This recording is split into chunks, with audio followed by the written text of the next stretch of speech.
kegiatan yang kita lakukan semata-mata kita niatkan ibadah kepada Allah Subhanahu wa Ta'ala. Sholawat serta salam semoga tercurah kepada junjungan kita Nabi besar Muhammad Sallallahu Alaihi Wasallam. Jemaah yang dirahmati oleh Allah, sekarang ini masih bulan Maulud ya. Iya, masih bulan Maulud ya, walaupun sudah habis ya. Akan 21. Bulan Maulud itu artinya apa? Bulan apa? Kelahirannya sinten? Nabi sinten? Nabi Muhammad Sallallahu Alaihi Wasallam. Ada yang tahu Nabi Muhammad lahir tanggal berapa? 12 apa? Tahun gajah. Alhamdulillah, bagi ibu sekalian, Allah telah menurunkan Rasul Nabi terakhir. Rasul plus Nabi plus Rasul. Kalau yang lain-lain itu hanya Nabi, tapi Muhammad Shallallahu Alaihi Wasallam itu Nabi dan Rasul. Kalau Nabi itu hanya diperintahkan untuk berdakwah di satu kaum, di umatnya saja, seperti Nabi Musa di Bani Israel. Tetapi Rasulullah Shallallahu Alaihi Wasallam adalah merupakan Nabi dan Rasul.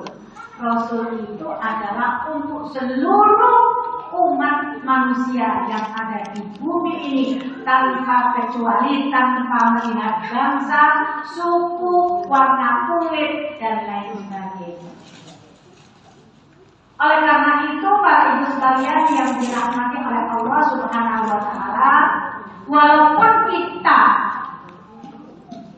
termasuk yang hidup di negara Indonesia, Rasulullah Sallallahu Alaihi Wasallam lahir di kota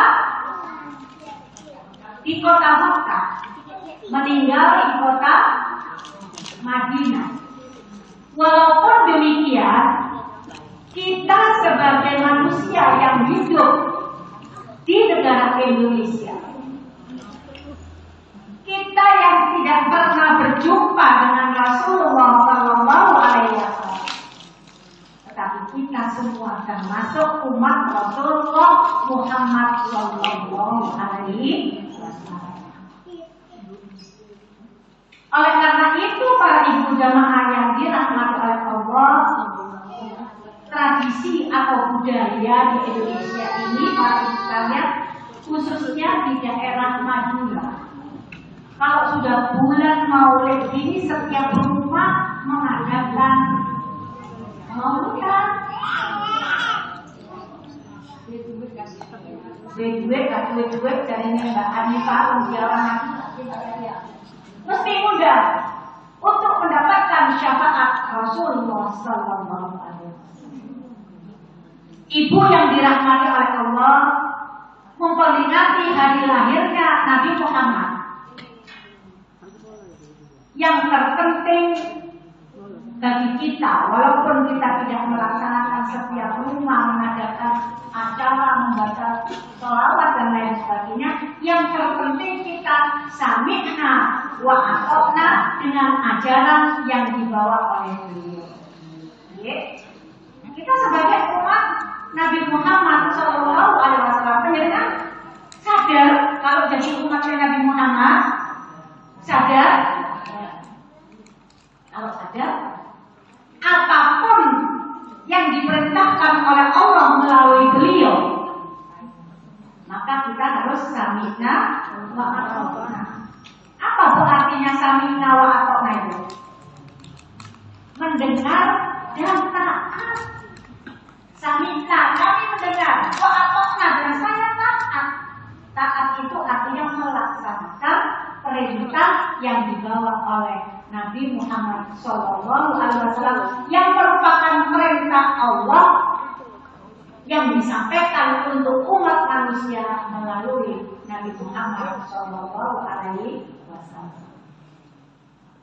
Ibu yang dirahmati oleh Allah Subhanahu Wa Taala, di tanggal yang sama, di 12 Rabiul Awal 6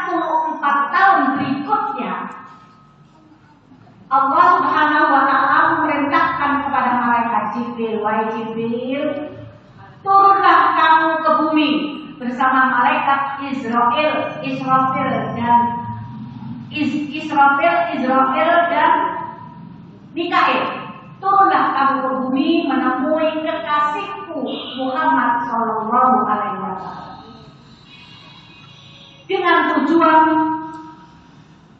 untuk menanya kepada beliau apakah siap pada tanggal tersebut dia kembali ke pangkuan kata Allah Subhanahu wa Ta'ala. Berangkatlah 3 malaikat ini dari langit ke-7. Berangkat di langit ke-7 masih berempat, seterusnya ke-6, ke-5, ke-4 dan sampai langit tingkat 1. Malaikat Jibril mau berizin, wahai Israfil, saya sampai di sini saja, saya tidak akan turun ke bumi. Saya tidak sanggup menemani kamu untuk menemui kekasih Allah Muhammad Sallallahu Alaihi Wasallam. Wahai Jibril, kenapa? Padahal perintahnya Allah itu kita harus berempat.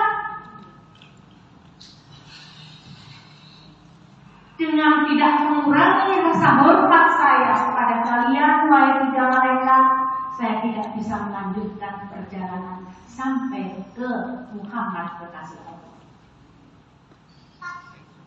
Maka begitu Jibril tidak turun ke bumi, Bapak Ibu sekalian, 3 malaikat ini melanjutkan perjalanannya sampai di depan rumah Rasulullah Sallallahu Alaihi Wasallam. Sesampainya di depan pintu, diketuklah pintu itu, kemudian Fatimah radhiyallahu anha putri Rasulullah keluar membukakan pintu. Ternyata tidak ada seorang pun yang datang dan ada di depan pintu. Wahai Fatimah,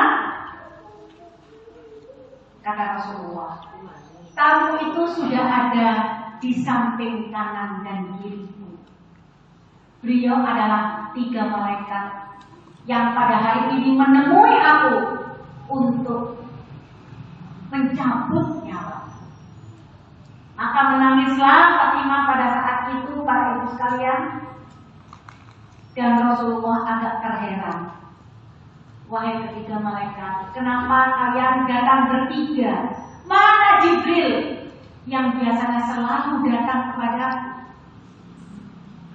Disampaikanlah, wahai Rasulullah kekasih Allah, kami tadi berangkat dari langit tingkat 7 masih berempat. Kami datang berempat sampai dengan tingkat 2. Begitu kami turun lagi ke tingkat 1, malaikat Jibril tidak mau untuk turun ke bumi menemuinya. Jadi terpaksa kami hanya bertiga datang menemui Rasulullah SAW kekasih Allah. Ibu yang dirahmati oleh Allah memang sengaja dalam rangka memperingati Maulid Nabi saya tidak menceritakan kelahiran Nabi karena sudah sering ya Bu ya. Nah, tapi yang saya sampaikan di sini adalah pada saat Rasulullah mengakhiri hidupnya di usia yang ke-64 tahun. Maka pada saat itu Rasulullah mengatakan, wahai Jibril, kenapa kamu tidak datang kepada kami? Maka malaikat Jibril mengatakan, wahai kekasih Allah, saya tidak akan tega melihat engkau dicabut nyawa oleh malaikat Israfil. Wahai Jibril, kalau memang kamu cinta dan senang kepadaku, tolong datanglah kepadaku. Mengikuti 3 malaikat yang sekarang sudah ada di samping kanan dan kiri. Maka pada saat itu malaikat Jibril pun turun bersama dengan 3 malaikat. Sebagaimana pesan Allah kepada malaikat Israel, wahai malaikat Israel, kalau sekiranya kamu sudah bertemu dengan Muhammad, tolong ditanya terlebih dahulu, Apakah saat ini beliaunya sudah siap untuk dicabut rohnya untuk kembali kepadamu? Kalau sementara Muhammad belum siap, jangan engkau lakukan. Itu adalah pesan Allah kepada malaikat Israil. Maka pada saat sudah bertemu dengan Rasulullah SAW, apa yang dipesankan oleh Allah kepada malaikat Israil itu disampaikan kepada Muhammad. Wahai Muhammad, kekasih Allah, sebelum saya berangkat ke tempat ini, ada pesan khusus yang harus saya sampaikan. Pesan itu dari Allah. Allah mengatakan, wahai Israil, kalau sekiranya kamu sudah berjumpa dengan Muhammad kekasihku, lalu beliaunya masih belum siap untuk kembali kepadaku, jangan engkau cabut dulu roh Muhammad. Apa jawab Nabi Muhammad, Pak Ibu sekalian? Wahai Jibril, kapanpun dimanapun, kalau Allah sudah berkehendak untuk mencabut nyawaku, aku siap. Tetapi saya ingin tahu terlebih dahulu, apa yang ingin kau tanyakan kekasih Allah? Kata malaikat Jibril. Maka malaikat Jibril mengatakan, wahai kekasih Allah, semua amal ibadahmu Rasulullah sudah diterima oleh Allah, dan semua dosa-dosamu telah dihapuskan oleh Allah Subhanahu wa Ta'ala. Dan Allah sudah menjamin panjenengan untuk masuk ke dalam surga, di surga mana yang panjenengan pilih. Menangislah Rasulullah SAW pada saat itu, ibu sekalian. Alhamdulillah. Kalau untuk pribadiku, kalau Allah sudah memperkenankan aku untuk menempati surga sebagai tempat tinggal akhir, saya bersyukur kepada Allah. Tetapi ada sedikit ganjalan yang ingin saya tanyakan, wahai Jibril. Kalau sekiranya aku sudah kembali kepada Allah, bagaimana nasib umatku? Umat yang tidak pernah berjumpa dengan aku, dan tidak pernah mendengar suaraku, dan tidak pernah melihat wajahku, tetapi mereka beriman kepadaku. Bagaimana nasib mereka nanti sepeninggalku? Maka Jibril mengatakan, wahai Rasulullah, semua umatmu akan dijamin oleh Allah Subhanahu wa Ta'ala untuk masuk surga bersamamu.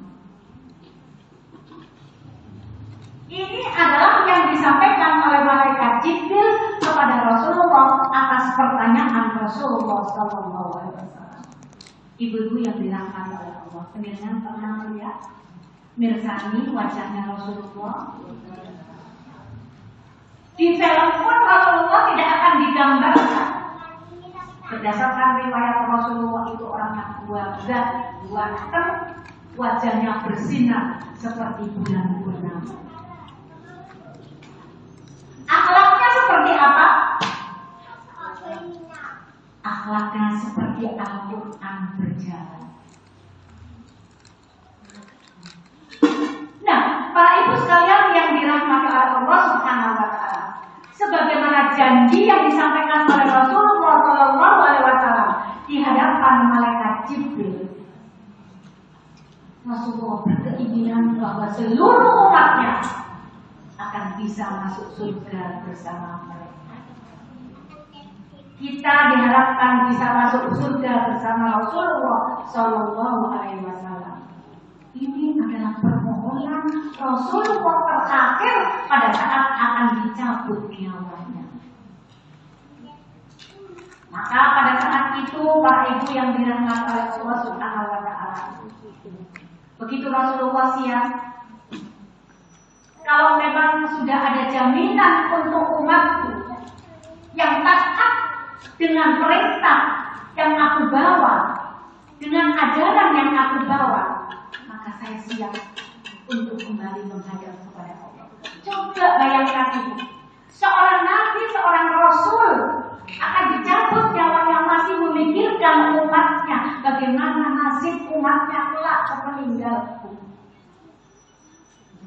Artinya jamaah yang dirahmati oleh Allah, kita ini adalah termasuk umat yang dipikirkan nasib kita kelak di akhirat oleh Rasulullah Shallallahu Alaihi Wasallam. Oleh karena itu, para ibu sekalian, pada saat itu kemudian dicabutlah roh Nabi Muhammad mulai ujung kaki, ditariknya pelan-pelan oleh malaikat Israel. Makanya itu kalau melihat ada orang mau syakaratul maut, itu yang dingin dulu mana tuh? Kaki ya. Kaki itu berangsur-angsur dingin, tambah naik, dinginnya tambah naik. Terus kemudian sampai ke sini, kemudian dia langsung, biasanya kalau sudah sampai di sini tuh langsung cepat. Makanya pada saat kita menyaksikan seorang yang mau syakaratul maut, coba ibu pirsani, kakinya mulai dingin. Nah, pada saat itu keluarga punya kewajiban untuk mentalkin. Apa mentalkin itu? Menuntun dengan kalimat thayyibah. La ilaha illallah. Atau Allah. Sampai kemudian terakhir pada saat di bagian muka. Kalau sudah kemudian matanya itu berarti sudah di tengah. Pada saat sampai di perut, Rasulullah mengatakan kepada malaikat Israel, begini sakitkah roh manusia dicabut dari tubuh? Ini seorang Rasul kekasih Allah merasakan sakitnya roh dikeluarkan dari tubuh seorang manusia. Wahai Israel, kalau memang begini sakitnya roh itu dilepas dari jasad manusia, tolong umatku nanti jangan engkau bebani rasa sakit seperti ini. Mereka tidak akan keluar. Tolong bebankanlah rasa sakitku, rasa sakit itu kepadaku semua. Jadi para ibu sekalian, begitu sayangnya Rasulullah ya, kepada kita umatnya. Sampai nazak pun Rasulullah mengingat kepada umatnya. Begitu sakitnya orang itu diambil roh, dilepaskan roh dari jasad seorang manusia. Kalau memang begini sakitnya roh itu keluar dari jasad atau tubuh manusia, tolong Israel timpahkan rasa sakit itu seluruhnya kepada. Jangan sampai umatku merasakan sakitnya roh itu dikeluarkan dari tubuhnya. Berangsur-angsur para ibu sekalian, kemudian terakhir Rasulullah menutupkan mata dan Rasulullah kembali kepada Allah Subhanahu wa Ta'ala. Ibu yang dirahmati Allah Subhanahu wa Ta'ala, kita semua nanti akan merasakan al-maut. Al-maut itu apa? Mati. Kapan? Allahu Akbar. Allah yang Maha Tahu. Kita yang punya roh itu sendiri pun kita tidak akan tahu kapan kita harus kembali kepada Allah dan di mana kita akan kembali kepada Allah. Dan dalam keadaan apa pada saat roh itu dicabut dari tubuh kita semua tidak tahu. Yang terpenting para ibu sekalian, kita harus mempersiapkan. Mempersiapkan apa? Mempersiapkan amalan-amalan. Yang sekiranya amalan-amalan itu bisa kita bawa sebagai sambung untuk kita kembali kepada Allah Subhanahu wa Ta'ala. Kita mau pergi pun, para ibu sekalian, pergi 2 hari saja. Siap-siap ya? Yang ini baju untuk pagi, ini untuk siang. Apalagi kalau ada acara raker apa, ini nanti raker pagi, ini ganti sore, besok paginya senam, besok paginya apa, sudah disiapkan semua. Apakah kita kembali kepada Allah tanpa melalui persiapan? Mustahil, Pak. Padahal kembali kita nanti itu adalah kembali yang tidak akan kembali ke dunia lagi, kembali untuk selama-lamanya. Oleh karena itu Pak Ibu sekalian, dikatakan di sebuah hadis bahwa kubur itu adalah baitul wahdah. Kubur itu adalah rumah yang satu. Baitul wahdah, di mana pada saat dikubur itu wahdah itu kita sendiri nanti di sana nggak ada. Suami yang mencintai kita, istri yang mencintai suaminya, ibu yang mencintai anaknya, anak yang mencintai ibunya. Dia hanya sebatas sampai dikubur, dia tidak mau masuk ke dalam kubur. Betul Bu? Ya. Walaupun di dunia mengatakan sehidup semati, pada saat suami meninggal, istri mau Bu? Tidak ada yang mau. Sebatas mengantarkan sampai di kubur saja. Oleh karena itu kubur itu dikatakan baitul wahdah, rumah kesendirian. Seorang presiden yang biasa kalau keluar kemana-mana ada ajudan yang mengawal. Benar, dikawal pada saat Mas diantarkan ke kubur yang mengawal banyak. Tapi apakah pada saat dimasukkan ke dalam liang lahat pengawalnya ikut masuk? Dia akan kembali ke rumah masing-masing. Kita kesendirian di dalam kubur. Agar kita tidak merasa kesepian di dalam kubur karena sendiri, oleh karena nggak ada orang, oleh kiri nggak ada orang, ke atas nggak ada orang, ke bawah nggak ada orang. Agar pada saat dikubur, kata Rasulullah, pesan Rasulullah, agar kamu tidak merasa sendirian nanti di alam kubur, bawa teman. Siapa Rasulullah? Yang mau saya ajak istri tercinta saya saja tak mau menemani saya. Suami tercinta pun tidak akan mau menemani saya pada saat saya sudah meninggal. Maka kata Rasulullah SAW, bawalah teman dengan qiraatul Quran, membaca Al-Quran. Bacalah Al-Quran setiap hari. Paling tidak satu hari satu kali, paling tidak. Syukur-syukur kalau setelah sholat fardu kemudian kita membaca Al-Quran, lebih baiknya. Paling tidak satu hari satu kali kita membaca Al-Quran. Dengan tujuan apa Bu? Untuk menemani kita esok di alam kubur. Maka bawalah teman. Siapa Rasulullah yang mau menemani saya di alam kubur? Qiraatul Quran, dengan membaca Al-Quran. Al-Quran inilah para ibu sekalian yang apabila kita baca setiap hari akan menjadi teman setia kita di alam kubur pada saat kita sendiri. Walaupun kuburan itu jejer Bu ya, jejer, mungkin ya ada yang meninggal jam 4 sore, ada yang meninggal jam 5 sore. Jejer, kuburannya kebetulan jejer. Gak bisa Bu, bisi-bisi Bu, jangan mau nanti jam berapa? Jam apa? Wah, aku jam 5 sih Bu. Masing-masing sudah disibukkan dengan urusan masing-masingnya. Maka bekal yang pertama kita bawa agar kita nanti dikubur kita tidak sendiri atau apa tadi? Qiraatul. Jangan lupa ya. Ibu ngaji itu apa Bu namanya? Tolakul ilmu. Mencari ilmu. Artinya kalau sudah dapat ilmu diapakan Bu?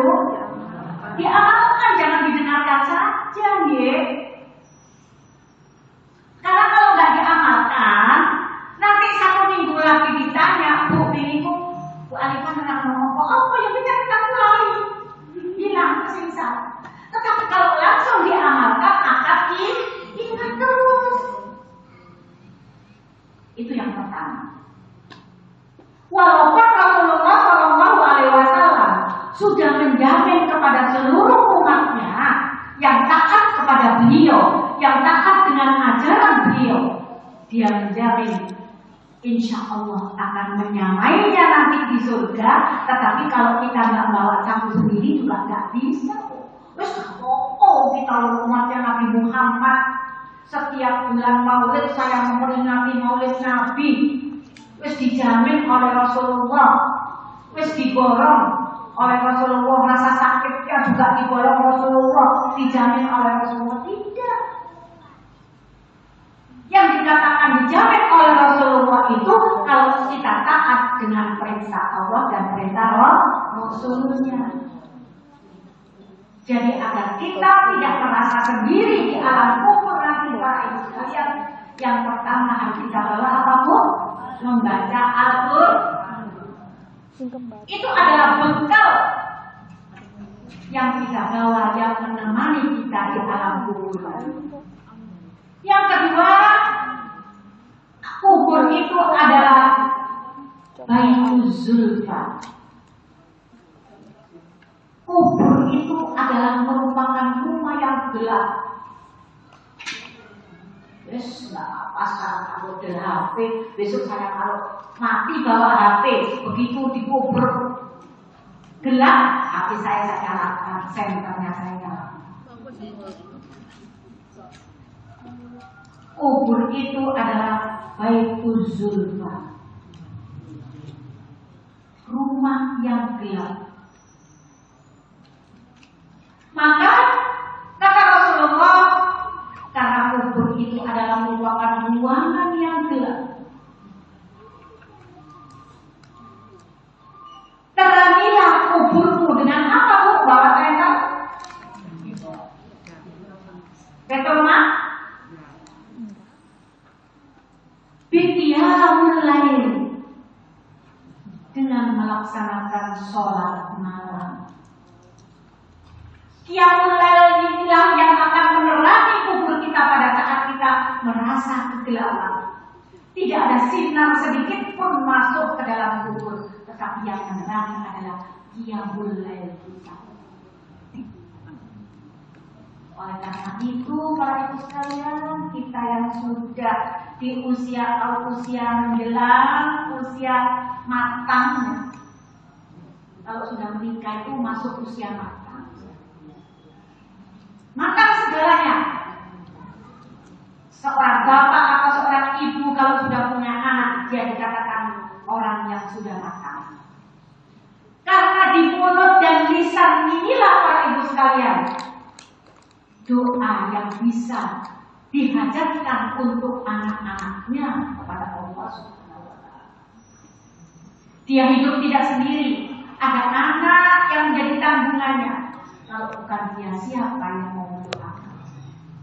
Siapa yang memohonkan kepada Allah kalau bukan orang tuanya? Oleh karena itu, terangilah kuburmu itu dengan apa tadi? Qiyamul lail. Qiyam itu berdiri, lail di tengah malam. Artinya sholat malam atau sholat tahajud.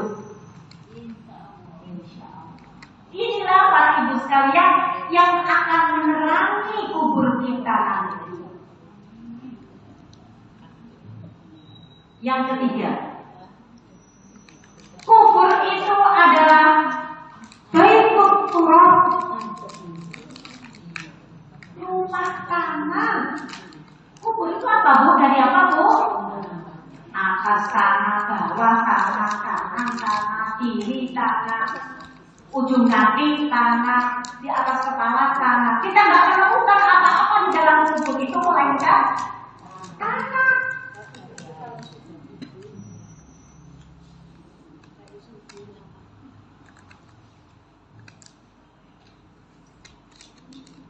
yang biasa di dunia menggunakan kasur yang mentul-mentul ya. Apakah seorang presiden, seorang raja pada saat meninggal dia juga ditidurkan di atas firosh, di atas tempat tidur yang mewah?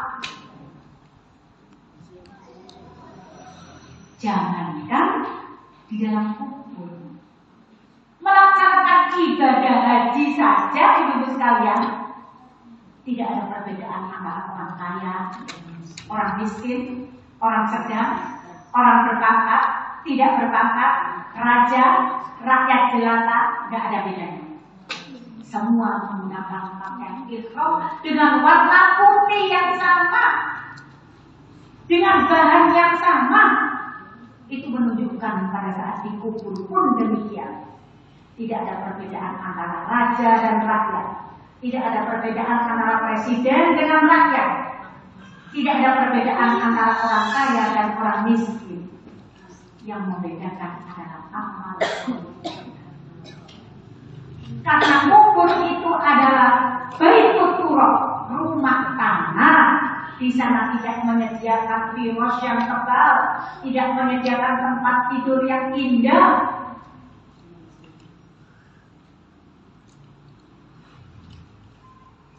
Untuk agar kubur yang terdiri dari tanah atas, bawah, kanan, kiri itu kita merasa nyaman, maka kita harus berbekal dengan amalun sholih.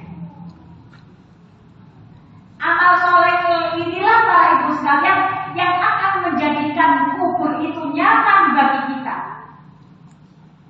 Amal soleh itu apa? Banyak. Sodako, amal soleh. Ketemu orang senyum, amal soleh. Ya. Aktabasumu, sodako. Ke pasar, ketemu sama Bu Aji, assalamualaikum Bu Aji. Kita senyum, dapat pahala. Itu amal soleh. Ada orang minta-minta, Bu, saya ini dari jauh, saya kehabisan uang saku, entah benar entah tidak. Karena sekarang ini, dia di musim sekarang ini, kalau kita mau memberi itu kadang-kadang juga masih ragu, bener enggak? Nanti pas dia buat-buat, ada pengajian, kemudian kita nyumbang uang untuk beli kue, itu namanya amal soleh. Nah, amal soleh inilah para ibu sekalian yang akan menjadikan kubur yang asalnya dari tanah itu kita akan merasa nyaman, serasa kita tidur di atas tempat tidur yang indah. Dengan apa? Dengan amal soleh. Ketemu orang, assalamualaikum, waalaikumsalam warahmatullahi wabarakatuh. Itu amal soleh. Tidak merasani orang, amal soleh. Menunjukkan jalan, Bu, saya ini ada orang jauh. Bu, saya ini mau ke jalan kemudi. Mana ya arahnya? Oh, sana Bu, ke timur, nanti Ibu belok kiri. Nah, di situ nanti sebelah kanan ada tulisan jalan kemudi. Menunjukkan jalan itu juga termasuk amal soleh. Makanya Bu, kita sekarang kalau pergi kan, sekarang musimnya sudah ada bambu itu ya, tidak ada orang nyasar ya. Kalau yang nggak bisa pakai batu belum, terus ditanya-tanya, turun lagi. Bukan jalan ini orang. Menunjukkan jalan itu amal soleh, Bu. Menunjukkan orang tidak tersesat itu amal soleh. Ibu jalan, nanti pulang pengajian, tiba-tiba di jalan itu ada kulit pisang, ada anak kecil makan pisang, kulitnya dibuang sembarangan. Ibu ambil, nggak usah malu. Ambil, buang sampah itu amal soleh. Bu, terus saya wayu di kulitnya kedang apa? Bang, memang amal soleh itu berat. Apa keuntungannya? Kalau sekiranya ada orang jalan kepleset dengan kulit lisan ini akan membahayakan orang. Kita ambil, kita buang ke kita jalan, kemudian ada paku, kita ambil, kita buang ke tempat sampah. Itu amal soleh. Amal soleh itu macamnya luar biasa banyaknya. Kemudian yang keempat, kubur itu adalah baitul afal, rumah yang dipenuhi dengan binatang buas. Jangankan digali, segala kuburan untuk makan. Kita kadang-kadang utak-utak apa namanya? Pohon yang untuk nanam itu ada keluar apa? Cacing, keluar apa? Jadi kubur itu adalah baitul afal, rumahnya binatang buas. Pada saat kita mati di dalam situ ada siapa? Mau minta tolong kepada siapa? Ada ular macam-macam yang di dunia kalau kelihatan ular-ular itu mirip-mirip. Ada tikus saja kalau sudah dari jauh sudah diriskan setengah mati. Nah di kubur itu macam-macam binatang buas ada di sana. Maka apa yang harus kita bawa? Apakah kita bawa gunting? Apakah kita bawa celurit? Untuk menawarkan, membasmi binatang-binatang buas yang ada di kubur itu, sering-seringlah kita membaca Bismillahirrahmanirrahim. Penawarnya adalah membaca Bismillahirrahmanirrahim. Mau berangkat ngaji keluar rumah, Bismillahirrahmanirrahim. Mau makan, Bismillahirrahmanirrahim. Mau pakai baju, Bismillahirrahmanirrahim. Semua perbuatan baik hendaklah kita awali dengan membaca Bismillahirrahmanirrahim. Mau tidur, Bismillahirrahmanirrahim. Walaupun ada doa tidur sendiri. Ke pasar, Bu, beli berambang seperempat. Jadi lagi ini, Mbok kita masih di Bismillahirrahmanirrahim. Boleh, Bu? Bismillahirrahmanirrahim itu untuk mengawali perbuatan yang baik. Ngapain yo Mbok Kak? Ate izin dadak Bismillahirrahmanirrahim. Harus Bismillah. Makanya Pak Ibu sekalian, hal sepele kadang-kadang yang menjadikan amal soleh kita itu kena kotoran. Gak terasa Bu. Itu kalau mau campur kalau ngewu, udah diladeni kan ya, belum diukur. Ini yang otomatis sih ya, lakukan jowo kayak iya kalau yang jual halal, kalau enggak, Bismillahirrahmanirrahim gue ya. Iya yang iya, yang jual siapa? Janganlah kemudian kita mengotori ibadah kita yang sudah bersih dengan hal-hal sepele yang kemudian menjadi amal soleh kita itu gugur.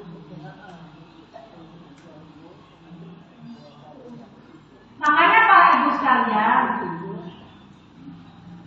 kadang-kadang yang suka mengotori itu Pak Ibu sekalian, kita tuh suka pinjam.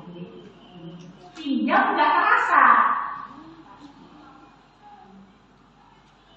Misalkan kita ke rumah teman, ya, kemudian tiba-tiba sandal kita itu putus, otomatis kan kita nggak bisa pulang. Pinjam ke teman kita, Bu, ini sandalnya di sini, elek. Sebenarnya sandalnya itu juga elek, yang dipinjam itu elek. Tapi kan bukan milik kita.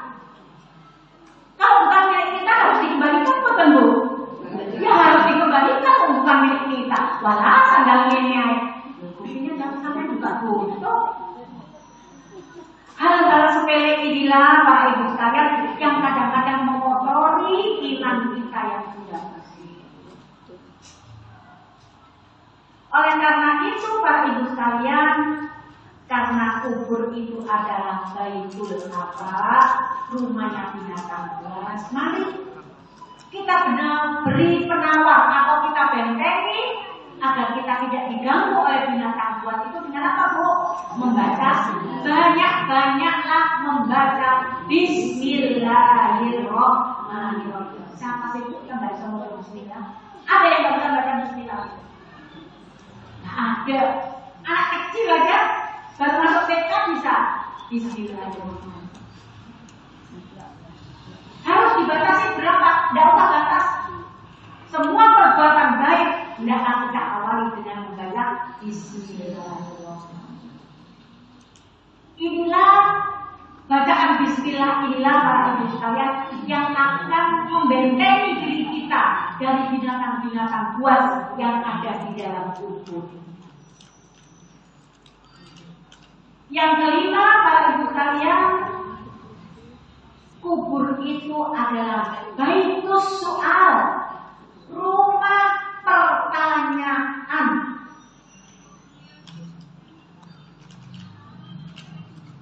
Pada saat orang dimakan ke dalam kubur, dimasukkan ke dalam liang lahat, semua pengantar nunggu atau pulang, Bu? Pulang. Nggak ada yang mau nunggu tak nepi telung dino. Ada yang begitu, Bu? Nggak. Orang yang mencintai kita pun begitu kita dimasukkan ke dalam makam, dia nggak mau nginep di telung dino sak dino. Si orang kancani. Ada yang begitu, Bu? Kita betul-betul sendiri di alam kubur itu. Agar kita punya teman dekat yang selalu menghibur kita di alam kubur pada saat mereka sudah pulang semua. Apapun kalimat la ilaha illallah. Sering-seringlah kita membaca la ilaha illallah. Inilah yang merupakan teman sejati kita pada saat di alam kubur nanti. Ini adalah teman setia kita yang di kubur nanti akan menemani kita. Pada saat kita duduk membaca la ilaha illallah, kita berdiri membaca la ilaha illallah. Syukur-syukur pada saat kita kaget pun jangan kata-kata yang kotor yang muncul dari lisan kita. La ilaha illallah. Walaupun sebenarnya ada kata-kata yang lebih tepat. Inna lillahi wa inna ilaihi raji'un. Jarang. Nanti jarang yang akan menemani di kubur.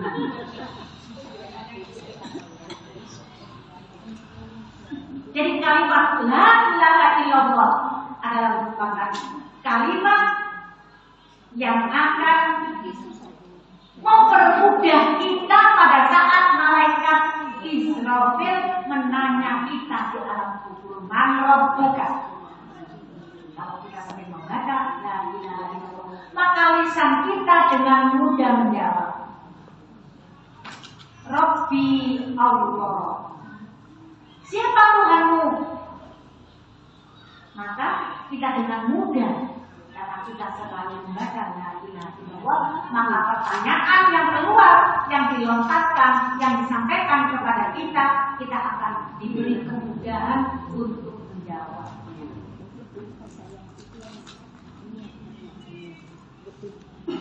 Coba Bu diulang. Yang pertama apa, Bu? Baitul wahdah, rumah kesendirian. Yang kita bawa apa, Bu? Qiraatul. Jangan sampai sehari kita tidak membaca Al-Quran. Capek pun kadang-kadang ya, kalau dari pergi kan capek ya, Mas. Kadang-kadang kepingin dari sholat itu kepingin tidur lagi. Tetapi walaupun demikian, kita masih punya hutang belum baca Al-Quran, kapanpun harus kita baca Al-Quran. Jangan sampai dalam sehari kita tidak membaca Al-Quran sama sekali. Karena inilah yang akan menjadi tempat setiap kita pada saat kita di alam. Yang kedua apa Bu? Baitul Zulfa, yaitu apa yang harus kita bawa? Qiyamul Lail, sholat tahajud, sholat malam. Kalau ibu yang awal-awal mungkin badannya cuapek, ya, tidur jam 9, waduh, jam setengah 3 atau jam 3. Sekarang kalau jam 3 bangun pada motor pada enggak sholat malam. Karena sekarang subuhnya itu jam 4 kurang 10 ya. Agak malam. Jadi kadang-kadang kalau jam 3 itu masih susu kontak yang masih sudah jam 4 pulang itu sudah subuh kan ya. Kadang kalau kita bangun jam 3 itu setengah 4 itu kontak ya, jam 3 kali 3. Kalau kemudian badan kita itu capek habis berdiri dari antara capek, maka kita boleh melaksanakan sholat setelah kita tidur. Misalkan kita tidur dulu ya, sebelum isya atau sesudah isya kita tidur.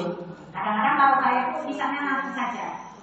Habis sholat maghrib capek kita tidur, nanti sekitar jam 9 jam 10 kita bangun melaksanakan sholat isya, saya langsung mulai. Takutnya nanti karena badan capek nanti nggak bangun. Takutnya nggak bisa. Daripada punya hutang, bener Bu, yang mulai itu bukan wajib, tetapi Rasulullah SAW sangat menekankan kepada hambanya agar kita melaksanakan yang mulai. Manfaatnya luar biasa. Saya nggak bisa menyebutkan apa sih faedahnya kita melaksanakan sholat tahajud itu. Banyak, saking banyaknya nggak mungkin saya sebutkan persatu. Kita harus berdoa makbullah, mustajabah. Coba itu kalau nggak percaya laksanakan. Insya Allah apa yang ibu minta kepada Allah, kemungkinan tidak diterimanya itu sangat kecil. Kalau kemudian kok tak itu mampu sholat tahajud, kok tak itu mampu tak diterima, jangan menyalahkan. Nyala siapa Bu? Jangan menyalahkan Allah. Kita introspeksi, kok gak sholatku sih belum benar.